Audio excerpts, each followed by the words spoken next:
Man, this is lifestyles of the poor and unfucking fortunate. But I tell you what, but bitch, we got video. Nation story. The first time I saw this man right here, dog, you wouldn't approach him. I promise you that. I can tell you the first time I saw him, and it was when I was bringing Jelly Roll around to different places in the Nations, and we pulled up to a spot in the Nations. Oh, that was Jelly catching up. You were doing that was when Jelly first got out. Yeah, that was in 2009. You got to take me see struggle. Yeah, that's exactly what. That's the first time I met him. That's when everybody was wearing white tees, and it was tall tees. Yeah, the Nations was a different place back then, bro. They were like, why'd y'all wear them long ass tees? Because we had fucking big ass guns. They weren't legal to carry back then. They were weird as shit, bro.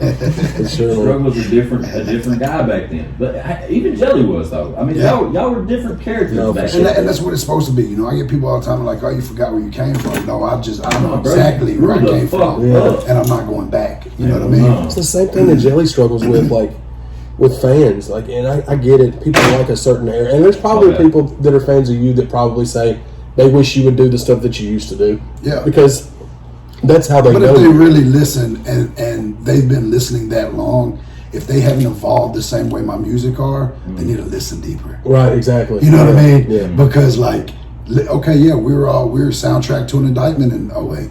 Well, you know, we were going through it. This is but now we have evolved, and if you're not evolving with the music and you're not changing your life and you're becoming better and gravitating towards this music and this story as it grows, then you're not growing. You need to listen a little. You need to go back and listen to the other shit. Well, yeah, and it's still there. Like me and Jelly said, it's still there if you want to go back and check it out whenever.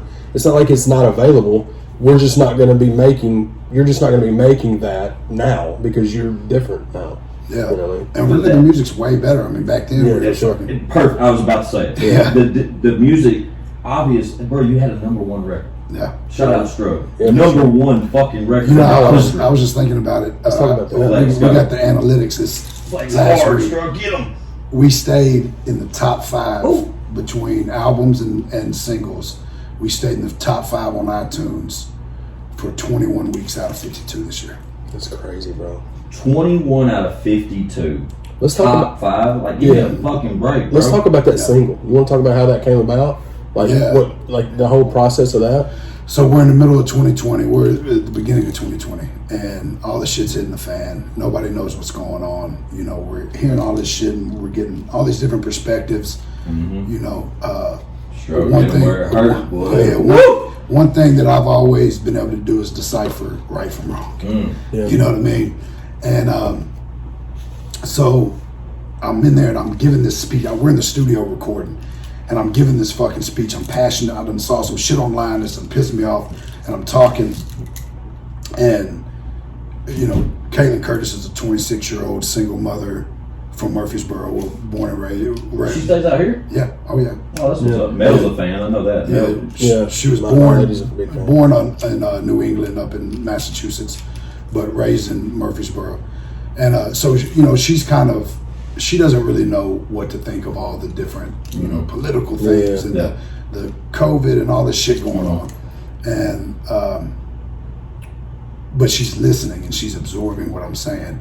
And it's not hard. Like anything that I say or I believe in, I don't believe in it. I'm a street guy, so I don't believe in it till I've seen enough proof to believe in it. So if I can speak on it, I believe it. And if I believe it, I can speak on it.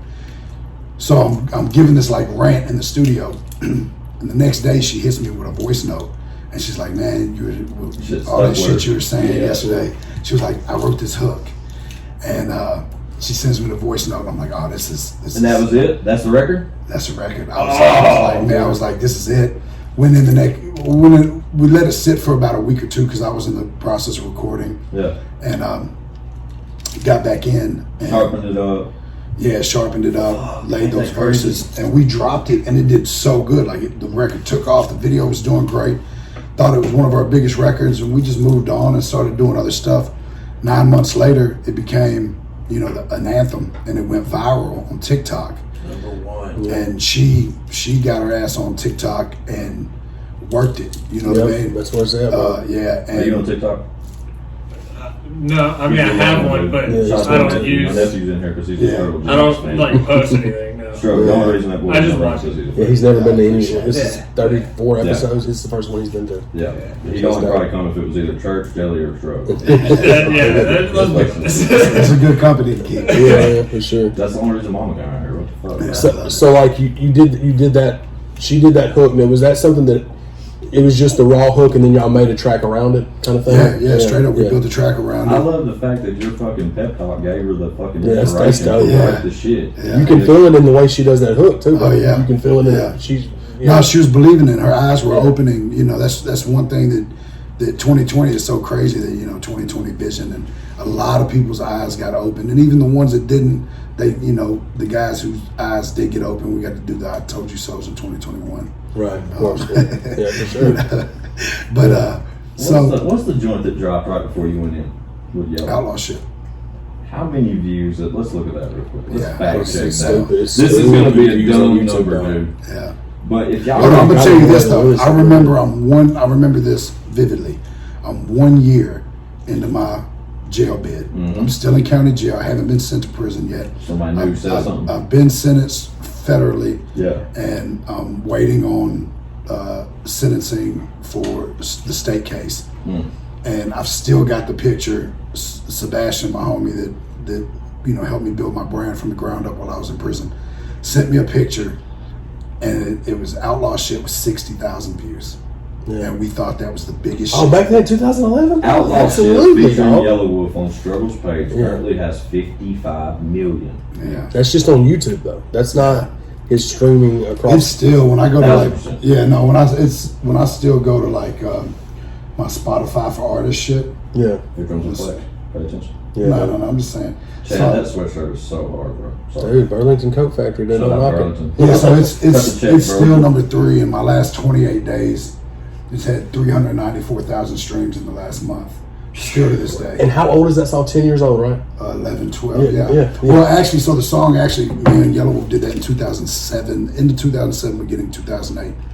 I didn't release it till 2011 because a lot of my friends were saying that I shouldn't mix country and rap because it would be career suicide. That was back. That was back with the They're all country rappers now. I'm Just just saying. When I came home from prison, they were all country rappers. But I love Strug, dude. but that was that Mass Bomb? Was that when that was starting? You was doing the Drummer Boy stuff. Yeah. You had some tracks from Drummer Boy. yeah. And that was probably what that was, because that was when it was just Oh yeah, they were like, oh man, you got Yeah. Drummer Boy traction, you Yeah. get a club track, and you get on the radio. Do you need a ride? Like that shit. Real fast though, I think drummer shit's always been hot. Always. Oh, for Like, sure, always. bro. Like, And listen, he did he's some working with shit. Buck, real tough. Right Yeah, now. he did some shit called. He's got back then. He was doing shit called Drummer Boy Live, Yeah. and it was like all live instruments, like what we're doing now. He was doing that shit back then. Yeah. But nobody was Everybody wanted that. gravitating towards it or Yeah. biting on it. Like he was a real innovator. Yeah, for sure. And I got a lot of inspiration from Drummer Boy, and especially Yellow Wolf during that era, because Wolf had records back then that never saw the light of the day because labels didn't know what to do with it. It was ahead of its time, kind of thing. Yeah, Like, yeah, straight up.